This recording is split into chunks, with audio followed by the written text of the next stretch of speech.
Surat Yohanes yang pertama, pasal 3, ayat 1-10. Lihatlah betapa besarnya kasih yang dikaruniakan Bapa kepada kita, sehingga kita disebut anak-anak Allah. Dan memang kita adalah anak-anak Allah.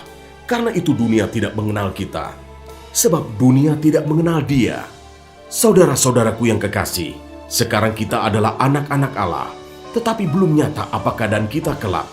Akan tetapi kita tahu bahwa apabila Kristus menyatakan dirinya, kita akan menjadi sama seperti Dia, sebab kita akan melihat Dia dalam keadaannya yang sebenarnya. Setiap orang yang menaruh pengharapan itu kepadanya, menyucikan diri sama seperti Dia yang adalah suci.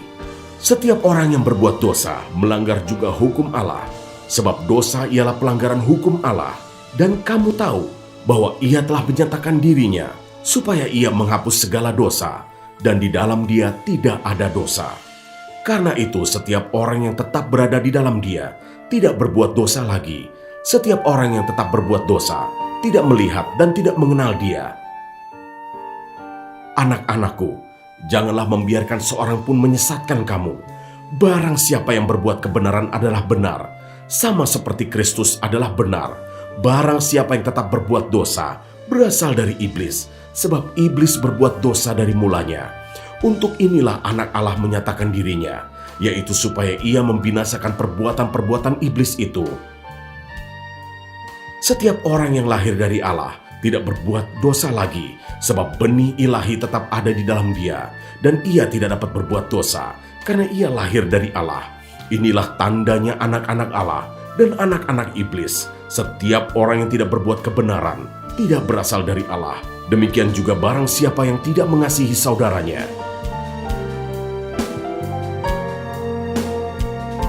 Ayat 11-18. Kasih terhadap saudara sebagai tanda hidup baru.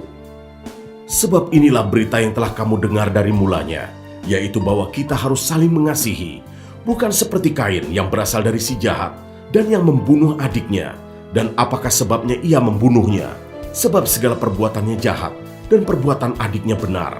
Janganlah kamu heran, saudara-saudara, apabila dunia membenci kamu.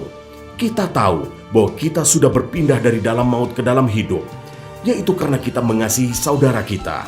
Barang siapa tidak mengasihi, ia tetap di dalam maut. Setiap orang yang membenci saudaranya adalah seorang pembunuh manusia, dan kamu tahu bahwa tidak ada seorang pembunuh yang tetap memiliki hidup yang kekal di dalam dirinya. Demikianlah kita ketahui kasih Kristus, yaitu bahwa Ia telah menyerahkan nyawanya untuk kita. Jadi kita pun wajib menyerahkan nyawa kita untuk saudara-saudara kita. Barang siapa mempunyai harta duniawi dan melihat saudaranya menderita kekurangan, tetapi menutup pintu hatinya terhadap saudaranya itu, bagaimanakah kasih Allah dapat tetap di dalam dirinya? Anak-anakku, marilah kita mengasihi bukan dengan perkataan atau dengan lidah, tetapi dengan perbuatan dan dalam kebenaran.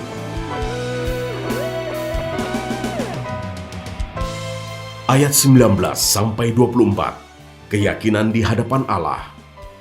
Demikianlah kita ketahui bahwa kita berasal dari kebenaran. Demikian pula kita boleh menenangkan hati kita di hadapan Allah. Sebab jika kita dituduh olehnya, Allah adalah lebih besar daripada hati kita, serta mengetahui segala sesuatu. Saudara-saudaraku yang kekasih, jikalau hati kita tidak menuduh kita, maka kita mempunyai keberanian percaya untuk mendekati Allah.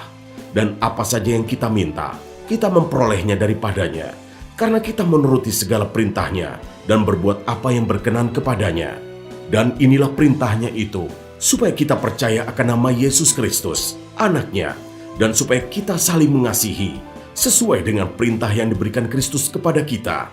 Barang siapa menuruti segala perintahnya, ia diam di dalam Allah, dan Allah di dalam dia. Dan demikianlah kita ketahui bahwa Allah ada di dalam kita, yaitu Roh yang telah Ia karuniakan kepada kita.